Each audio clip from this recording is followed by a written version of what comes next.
தருமபுரியில் தனியார் பள்ளிக்கு நிதி உதவி வழங்கிய பங்குதாரர்களிடம் 12 கோடியே 23 லட்சம் ரூபாய் மோசடி செய்த சம்பவம் சர்ச்சையை ஏற்படுத்தியுள்ளது. இடைத்தரகராக செயல்பட்ட வட்டார கல்வி அலுவலர் உட்பட 3 பேர் கைது செய்யப்பட்ட நிலையில் பள்ளியில் நடைபெற்ற கோல்மாலின் பின்னணி என்ன? தருமபுரி மாவட்டம் கடத்தூர் பகுதியில் பிரபல தனியார் பள்ளி செயல்பட்டு வருகிறது. கடந்த 2016ஆம் ஆண்டு ஜனவரி மாதம் இந்த பள்ளியை தொடங்கும் போது பள்ளிக்கு பங்குதாரர்கள் தேவை என நாளிதழ்களில் விளம்பரம் செய்யப்பட்டிருந்தது. அதன் பேரில் ஒரு பங்கிற்கு 25 லட்சம் ரூபாய் வீதம் சுமார் 100 பேரிடம் பங்கு தொகை வசூலிக்கப்பட்டது. திருப்பத்தூர் மாவட்டம் நாற்றம்பள்ளி பகுதியைச் சேர்ந்த ஓய்வு பெற்ற ஆசிரியர் சம்பத், ஆலங்காயம் வட்டார கல்வி அலுவலர் சித்ரா மற்றும் அவரது கணவர் செல்வம் ஆகிய 3 பேரும் பங்குதாரர்களிடம் பணத்தை வாங்கிக் கொடுக்கும் இடைத்தரகர்களாக செயல்பட்டுள்ளனர்.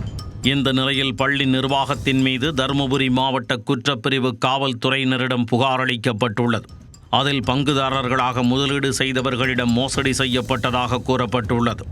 அத்துடன் லாபத்தில் பங்கு கேட்ட பங்குதாரர்களுக்கு கொலை மிரட்டல் விடுத்துள்ளதாகவும் குற்றஞ்சாட்டப்பட்டுள்ளது. இந்த புகாரின் மீது தருமபுரி போலீசார் வழக்கு பதிவு செய்து விசாரித்து வந்தனர். இந்த வழக்கில் பள்ளி தாளாளர் முனிரத்தினம் ஏற்கனவே தலைமறைவாக இருந்து வருகிறார். இந்த நிலையில் ஆலங்காயம் வட்டார கல்வி அலுவலர் சித்ரா உட்பட இடைத்தரகர்கள் மீது நாற்றம்பள்ளியைச் சேர்ந்த பார்த்தசாரதி என்பவர் புகார் அளித்துள்ளார். இவர் 85 லட்சம் ரூபாய் முதலீடு செய்து ஏமாந்ததாக கூறியுள்ளார். கஜேந்திரன் என்பவர் 3 கோடியும் சுரேஷ்குமார் 1 கோடியே 35 லட்சம் ரூபாயும் செலுத்தியுள்ளனர்.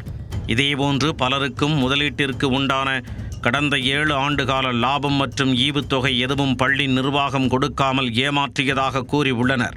தருமபுரி மாவட்ட காவல் கண்காணிப்பாளர் அலுவலகத்தில் பார்த்தசாரதி என்பவர் கொடுத்த புகாரின் அடிப்படையில் விசாரணை தீவிரப்படுத்தப்பட்டுள்ளது. விசாரணையில் பள்ளி நிர்வாகத்தினர் மோசடி செய்தது அம்பலமாகியுள்ளது. இதையடுத்து திருப்பத்தூர் மாவட்டத்தைச் சேர்ந்த ஆலங்காயம் வட்டார கல்வி அலுவலர் சித்ரா, அவரது கணவர் செல்வம் மற்றும் ஓய்வு பெற்ற ஆசிரியர் சம்பத் ஆகிய 3 பேரையும் போலீசார் கைது செய்துள்ளனர். மேலும் தலைமறைவாக உள்ள பள்ளி தாளாளர் முனிரத்தினத்தை போலீசார் வலைவீசி தேடி வருகின்றனர். தருமபுரியில் தனியார் பள்ளிக்கு நிதி உதவி வழங்கிய பங்குதாரர்களிடம் 12 கோடியே 23 லட்சம் ரூபாய் மோசடி செய்த சம்பவம் சர்ச்சையை ஏற்படுத்தியுள்ளது.